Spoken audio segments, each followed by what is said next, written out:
What's going on, guys? Sam Adams here, and today we're going to be talking about Beyond Good and Evil 2, which is one of the most anticipated games in recent memory. It's kind of gotten a Last Guardian persona, where it's just been expected for so long that people have built expectations that are, quite frankly, unable to be achieved. That being said, people are still excited about it, and I have no physical evidence that what I'm about to say is actually going to happen, but due to some recent happenings in the early part of 2016 and also this past week, I wanted to go ahead and say that I think there is going to be some kind of major announcement coming over the course of the next couple of weeks or perhaps the next couple of months. Again, this is all speculation. However, let's go ahead and break out the tinfoil hat and jump into it. So let's go ahead and start by talking about the entire span of the timeline itself.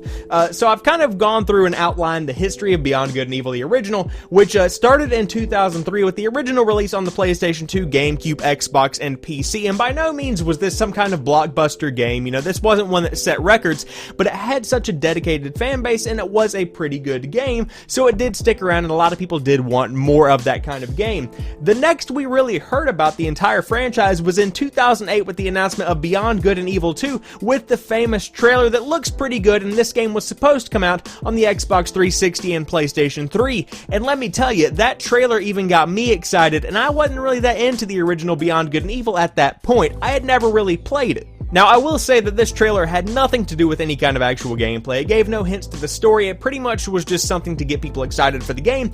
That very well did work, although people were still kind of wanting to see what gameplay looked like, which they did get next year in 2009, whenever some gameplay of what supposedly was Beyond Good and Evil 2 ended up being leaked to the internet, and people absolutely went crazy. Then in 2011, we saw Beyond Good and Evil HD come to the Xbox 360 through the Xbox Live Arcade and the PlayStation 3 through the PlayStation Store.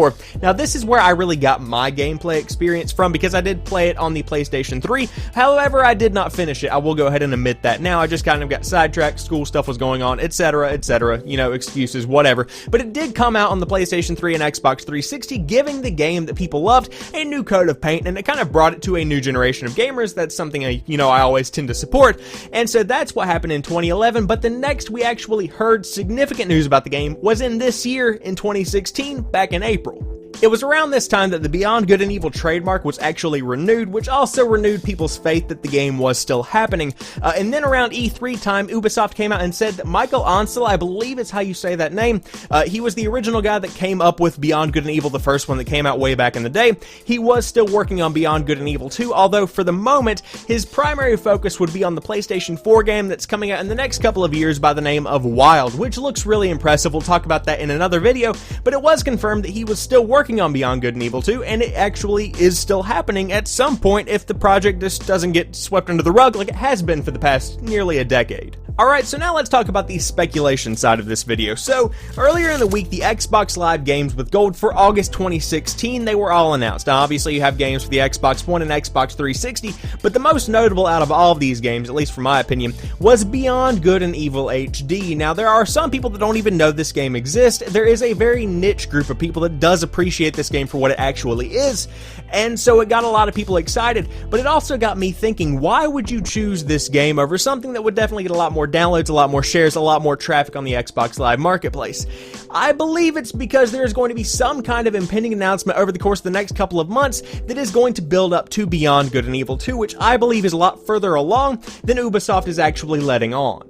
Now, that being said, I don't think this is going to be announced anytime in 2016. It's simply too soon. However, giving gamers on Xbox anyways this game for free in August gives them the rest of 2016, perhaps the early part of 2017, to really get this game out there, to download it to your Xbox One, to your Xbox 360, and experience this game, which sets Beyond Good and Evil 2 or Beyond Good and Evil, insert subtitle here, whatever it may be, up for a pretty good announcement towards the early part of 2017, maybe towards the E3 section of that spring. I think that would complement this game's free release on Xbox Games with Gold perfectly. Now, of course, this is all just speculation like I mentioned earlier. However, if Ubisoft is planning on continuing the development of Beyond Good and Evil 2 like they said they were earlier this year, they need to either shit or get off the pot, because the timeline is getting way too long for this and it's becoming somewhat of a Last Guardian. And of course, what I mean by that is with The Last Guardian coming out in October, I believe, of this year, that game has been in development for well over a decade, and so people's expectations have been blown out of proportion,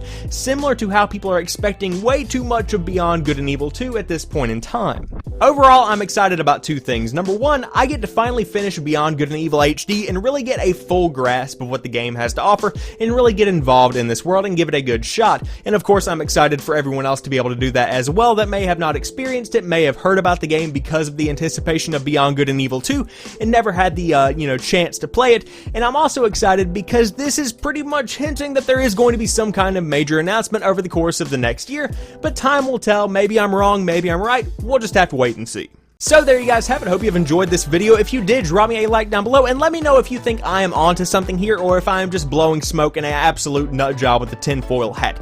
Let me know what you think in the comment section down below, and if you happen to be new to the channel, please head over there and check out some of my other content because I do upload new stuff like 3 or 4 days a week depending on the week, so there's always something new right here on the channel when you drop by to watch some videos. But as for right now, I want to thank each and every one of you guys for watching this particular video. I'll talk to you soon. Peace.